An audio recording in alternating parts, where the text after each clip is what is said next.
തെലങ്കാനയിൽ നിന്ന് കേരളത്തിലെത്തി മോഷണം നടത്തുന്ന കള്ളൻ പിടിയിൽ.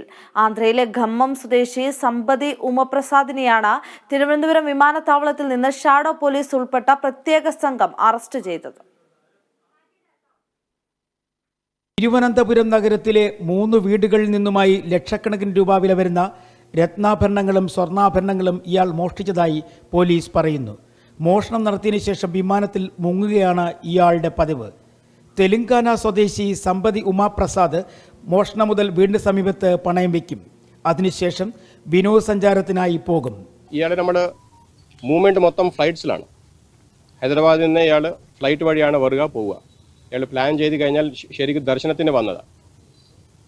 നമ്മുടെ പത്മനാഭസ്വാമി ദർശനം ചെയ്ത് കഴിഞ്ഞിട്ട് മെയ് മാസം ജൂൺ മാസം മുഴുവൻ പ്ലാൻ ചെയ്തിട്ട് ഈ ഹൗസ് ബ്രേക്കിങ്ങിന് വേണ്ടി മാത്രം ഇവിടെ വന്നതാണ് ആൾ.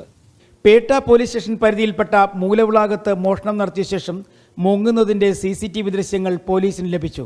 തുടർന്ന് ഓട്ടോറിക്ഷ തൊഴിലാളികളുടെ സഹായത്തോടെ പോലീസ് നടത്തിയ അന്വേഷണത്തിലാണ് പ്രതിയിലേക്ക് എത്തിച്ചേരാൻ സഹായിച്ചത്. ഇയാൾ താമസിച്ച തിരുവനന്തപുരത്തെ ഹോട്ടലിൽ നിന്നുമാണ് കൂടുതൽ വിവരങ്ങൾ ലഭ്യമായത്. വീണ്ടും മോഷണത്തിനായി തിരുവനന്തപുരത്തെത്തിയപ്പോൾ വിമാനത്താവളത്തിൽ നിന്നുമാണ് പ്രതിയെ പിടികൂടിയത്. 21ാം വയസ്സിൽ എവറസ്റ്റ് കീഴടക്കാനും സമ്പതി ഉമാപ്രസാദ് ശ്രമിച്ചിരുന്നു. Kerala vision news, Thiruvananthapuram.